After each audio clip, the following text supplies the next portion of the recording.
السلام عليكم ورحمة الله وبركاته، حبايب قلب، عاملين ايه؟ يا رب تكونوا بخير.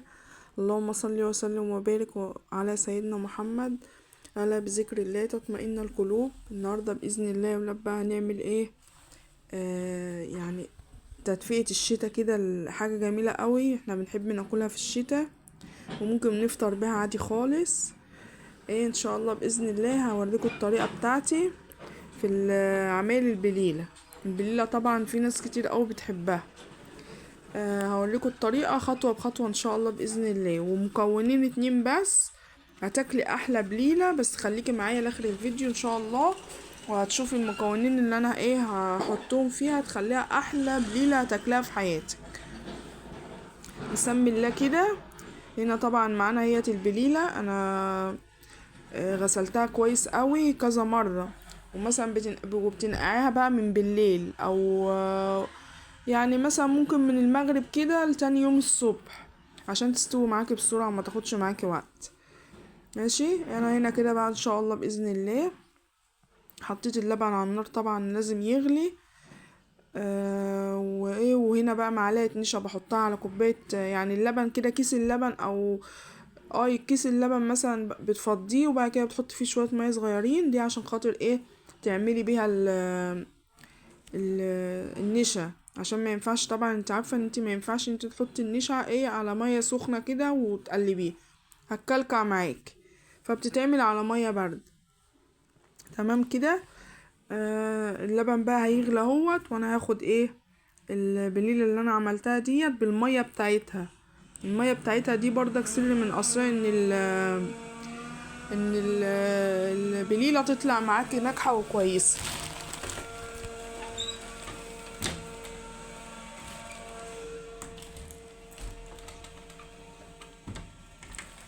حطي بقى الكميه اللي انت عايزاها، كميه البليله اللي انت عايزاها حطيها.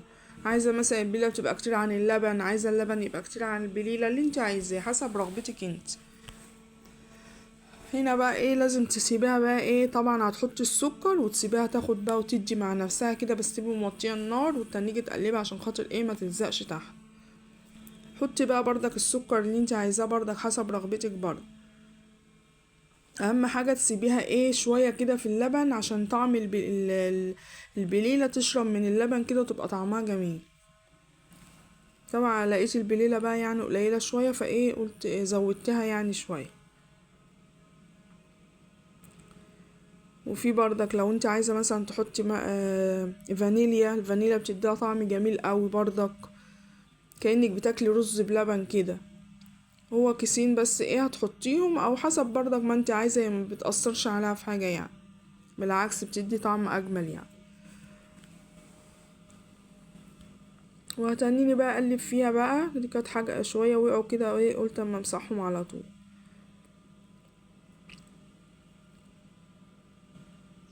هنا بقى عبال ما تاخد وتدي بقى مع بعضها، انا ايه هعبي بقى الكميه اللي اتبقت ديت هحطها في الفريزر عندي.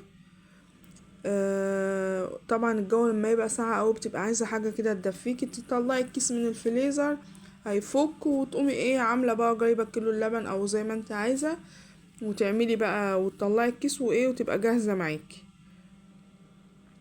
تفرزيها كده في الفريزر هتبقى جميله برضك لما تطلعيها.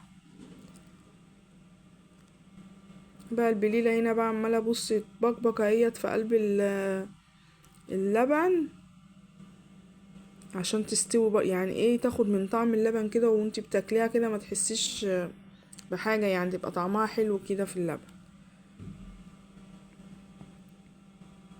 هعبي الكميه دي كلها وهدخلها الفريزر، هتاكلي مثلا منها تاني يوم. ممكن تطلعي الكيس بقى من قبلها بشويه هيفك معاكي، تسقطيه في اللبن. ممكن برضك تسقطيها متلجه عادي، كده كده صلي على محمد عليه الصلاه والسلام. اللبن هيبقى سخن ايه وهيفك معاكي بسرعه.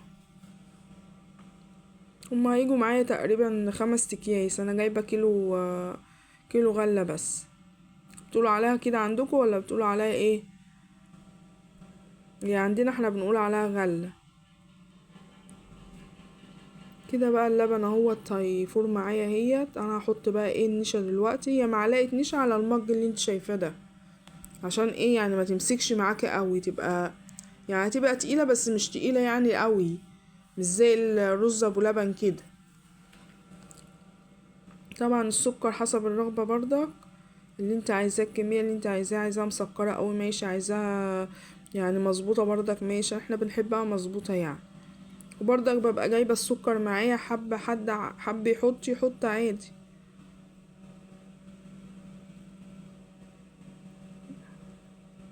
احط بقى النشا بقى اهيت. اهم حاجة تنيجي تقلبي فيها عشان البليلة يعني ايه ما تلزقش تحت.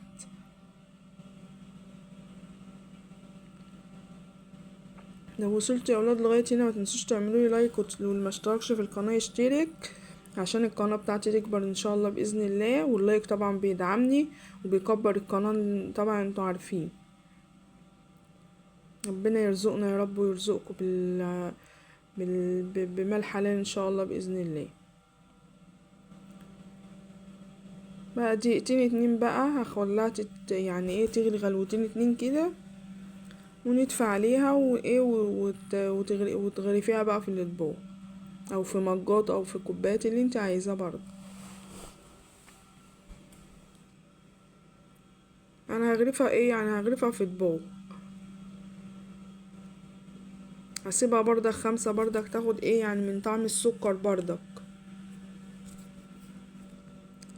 هي بص بقى هي كده علمت اهي في قلب الكبشة.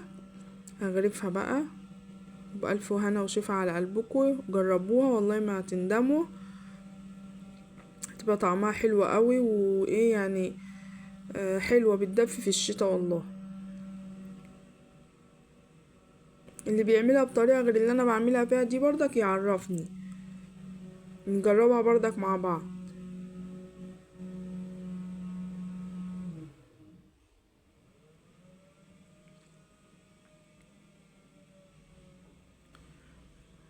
اهي بصوا يا ولاد شكلها عامل ازاي، واللبن يعني من معلقة النشا اللي انا حطيتها اللبن ايه تقيل شوية.